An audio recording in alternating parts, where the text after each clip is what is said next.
So we are on Substack. Our podcast is released on Substack. Have you been aware of the controversies that have cropped up the last couple of months about Nazis on Substack? No, please educate me. Okay, so this seems like a topic that doesn't actually get much airtime, and I thought that it might not have penetrated your world, and I'm glad it hasn't, because now I can kind of like give you the fresh perspective. Please. Get your takes, and also it does just kind of like serve as a commentary about the media ecosystem right now, because it's all kind of weird. So a couple of months ago, The Atlantic wrote an article about all the Nazis on Substack. And then even just yesterday, they had another article that dropped, same topic. There are all these Nazis on Substack, and all these people, like these famous people like Casey Newton from Transformer, all leaving, like they're fleeing, like the big names are fleeing, right? That's like the story. Really? But a couple of things are weird about this story, and it just struck me as I was just being a casual observer of it. The first thing is I have 3 Substack accounts. I have Team Futurism, The Decadence Project, and Jokes Review is on there as Jokes Journal. Never seen one goddamn Nazi in my whole. Peter, and I follow a lot of weird accounts. Yeah. Is it because maybe you are a Nazi? Ooh. Oh, I'm playing chess, not checkers today, baby. I'm in the eye of the hurricane, so I'm just like oblivious. Yeah, okay. I don't think that that's it, but let's hold our. Okay. So no, I do actually spend a lot of time there, and I do follow some like edgy accounts. I totally actually do, because edginess to me is like entertaining. So I actually, and anyway, zero Nazis in my view. That's a thing. Another thing is when you're reading these articles, and I've read them both and some other things, word for word, there is nothing specific. There's nothing calling out the number of Nazis, who they are, etc. Okay, so interestingly and kind of conveniently for me wanting to talk about this, Blocked Reported did an episode on this yesterday, and Jesse Singal wrote up a whole piece about what utter bullshit this whole talking point is. And what's kind of interesting to me is that, like, I mean, they went deep into this, and it just hit every chord that just struck as true with me as just a user of the platform. I do want to get into a little bit about, yeah, we can kind of like segue into the whole idea of should a platform be free speechy or not. I know that they, platforms all kind of like walk this line, and Substack does say we're not really going to kick anybody off unless you actually threaten violence on people. So they all are very like loosey-goosey about this. Yeah. We all knew this going in, right? Yeah. Okay, so anyway, just like one little detail about this that is kind of hilarious is Casey Newton, who to me is that just, I don't know, overly famous tech reporter who never says anything very interesting, always says kind of like has predictable takes. He's just like there, right time, right place, and has the connections, and he's been doing it for a long time. He's like a normie writer, and it works. And so he's like associated with the New York Times and stuff like this. And he makes like over $1 million a year on Substack too. It's like a big deal. He has like a huge following. So he did an semi in-depth review of this Nazi problem on Substack. He had a team of people deep diving on it. Can I ask for just a single point of clarity before we keep going? Yeah. Like definitionally, are we using, is Nazi, maybe you'll get into this, but are we using it as a catch-all term for anti-Semitic, or is it like definition, is that, are you going to talk about that, or that is such a good question. And even that, I'm not too sure, because it goes back to that vagueness problem again. I think that they're probably talking about Nazis, like modern white nationalists in America. I think that's who they're talking about. Okay. Yeah. All right. Fair enough. Yeah. Okay. Sure. So just to cut to the chase a little bit, sure. Casey Newton and his quote team or whatever, they found 6 accounts. And we only know this because Jesse Singal emailed Casey Newton to get these specifics, because he did not report on this. So he found 6 accounts, and Substack removed 5 of them as problematic, like truly problematic. When after Casey Newton like alerted them to these accounts, those 5 accounts in total only had 100 followers. Whoa. which is like nothing. Like that's absolutely nothing. And they weren't making any money off of these accounts. So we're talking about a non-problem here, a Yeah. non-problem that has gotten two major pieces in the Atlantic, one of the biggest publications in the country. And supposedly this is a huge story when it's just clearly not, and is clearly just manufactured as a thing because there is an agenda against any platform that does lean into like the kind of like the free speechy, let all voices be heard thing. I think that's what this is about. Okay, I want to Do hear you your take on this. Yeah, well, I'm just curious. Like, obviously the timing is I won't say suspicious, but like I guess because as soon as we talk about Nazis, we're like immediately are called to Jews, right? Like Jews, Nazis feels like kind of, some kind of yin and yang, like colloquially, like obviously they have so much to do with one another. And that's why my first question was like, are we thinking of Nazis as like a shorthand for people who are anti-Semitic, or are we thinking of Nazis? Because like a Nazi, like the idea of a Nazi has been kind of bandied about and like is a widely used term to be a catch-all for all kinds of things that people don't like to see in other people. And like rightfully so, because, I think you can invoke the image of it to kind of represent all kinds of different kind of, I don't know, symbolic structures in society or behavioral patterns and stuff like that. But if we're really talking about like a Nazi, that's a pretty specific ideological lane. And I'm curious, I guess my first point of curiosity is whether it's being used in its like actual definitional, in the actual definitional variety, or is it in the catch-all variety. And I also, yeah, I mean, like, One thing that's weird about this particular moment in history, yeah. I was listening to an historian talk about this. Neil Ferguson was talking about this the other day, about how everyone's, the way that all of us talk about history and talk about politics, it all just relates to the 20th century and World War II. So we talk about Nazis, we talk about fascists, we talk about socialists. And that's the only language that we have, even though none of these terms actually apply to the modern world. They just don't. They just don't apply. And he makes the case that if you want to really make comparisons to the modern political system in America, you need to go to the 1700s, not to the 20th century. I forget why. I'm not even going to pretend to, act like I remember That's why. very, very helpful, Peter. But, but I mean, just like that's so fascinating as a thing that to think about it, that we are in this prism of these terms that we just can't lose because they're so powerful and they work to push an agenda. So if I say, bring down the fascists, it's like, oh, I'm anti-Trump. If I say bring down the Nazis, I don't know. I'm losing myself here. But you know what I mean? Like these are just the terms that we operate with.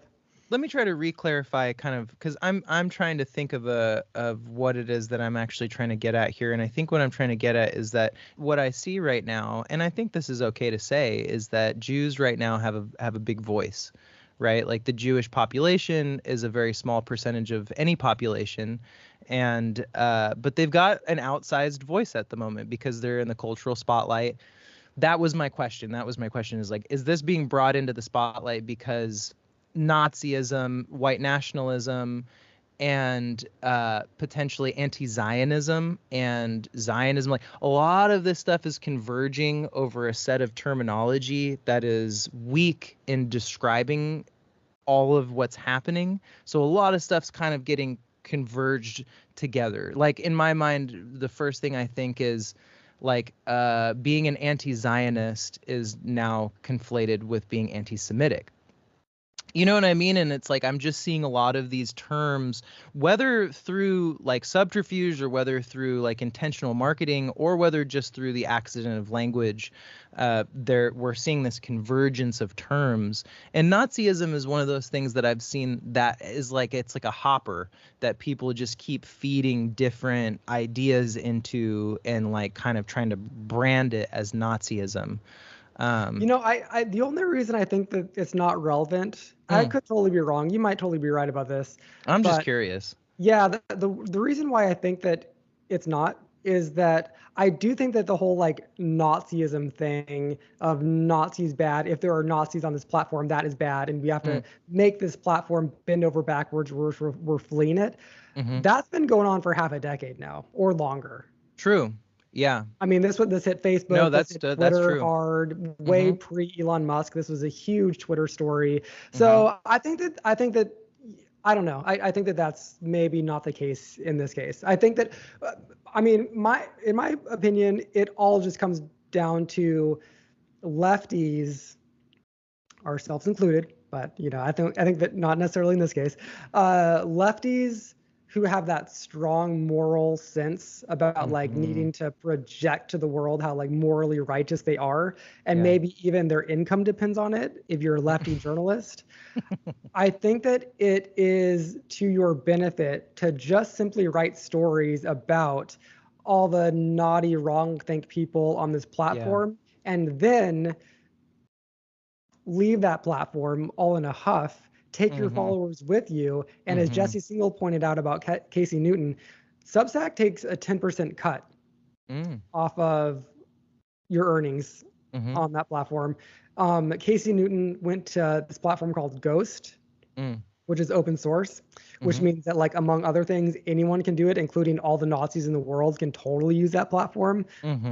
They take way less of a cut than 10%. It's like way, way, way less. So Casey Newton, already making $1 million a year or whatever, is going to be making even more. Like, he's saving, if his followers follow him, hundreds of thousands of dollars just by not paying that 10% sort of thing. So I'm very cynical about this, in the sense that, like, I think that everyone is just kind of like in it for themselves and messaging for their audience. And the whole thing of like Nazis on this platform, Nazis bad, I'm leaving, and I'm now self-righteous, and I'm part of the good guys, and I'm leaving all you bad people left on that platform.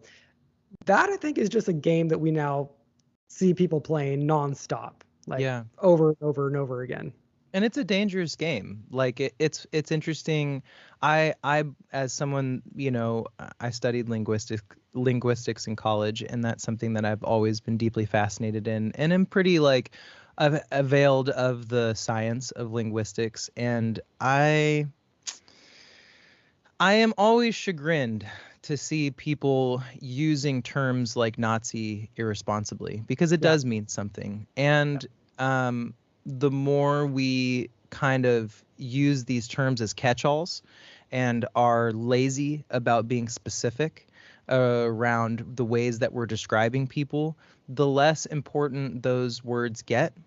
And that's just also a function of language. The longer it's in the lexicon, the less respect it receives, because the more use it gets, typically, generally, with most words that aren't like the N-word or something like that, And I find the idea of Nazism to be extremely abstract in 2023. Yeah. Like, the idea of Nazism is so located to a time where the thinking was, by its very nature, less dimensional than it is now, right? Like, Nazi Germany was able to exist in a time where 3 and 4 dimensional thought was maybe not even, it maybe didn't even exist yet. Like, everybody was on 1 or 2 channels, and that was just the way life was lived. And to be fed an entire set of beliefs that an entire population would kind of swallow wholesale is just not something that's realistic. And also, the lack of nuance in the idea of Nazism is just something that would have a really hard time surviving in a modern world. It's interesting. You and I, and no one will ever know what Nazis of the modern era actually think, because they're incredibly hard to find, because all the platforms kick them off, and on the platforms that supposedly don't kick them off, we can't find them anyway. So like, where the fuck are these people that are so dangerous? Where are they, with their dude? evil ideas? What's so interesting, though, is these ideas about, like, just being for one certain skin color and whatever that means. It is very pervasive on the left nowadays. And just just teeny tiny tangent is that on Twitter this week, a lot of quotes from Ibram X. Kendi have been floating around. And he has this whole section in his book, How to Be an Anti-Racist. Apparently, I mean, I read that snippet that was on Twitter. I haven't exactly fact-checked this, but it was by credible people. That there was this long passage about how when he was in college, I think he was having this conversation with his roommate, I believe, about how white people, he was totally convinced that white people are aliens. They're not even human. And like, how could they be so evil? How could they have no conscience? How could they, et cetera, et cetera, et cetera? It's bad. It was like, whoa. Okay. And then his roommate that he was talking to was like, wait, but then how is it the fact that like a white person and a black person can interbreed, whereas like we can't interbreed with other species from the same planet? How would we be able to interbreed with someone from another planet? That just makes no sense. And he's like, yeah, you're probably right. Maybe they're not aliens. But it's like, how absolutely morally depraved is that line of thinking that he's putting in like his book and that is getting published, and that's like somehow okay? I mean, I don't know. And, that guy in general had some bugs loose in his brain about looking at this whole thing. But so did a lot of the left. And a lot of the left is on all these platforms, totally okay, totally chill. The same exact idea is just kind of like repackaged with white people as the bad guys, rather than vice versa, or however that used to be framed in the past. It's all fucked up. All of it's fucked up. Like, it's just so one-dimensional. It's so one-dimensional. I do want to jump to the last part here, which is like, what should be the line where a platform like Substack does react to a news story about Nazis on their platform, and how should they, like, what should they do?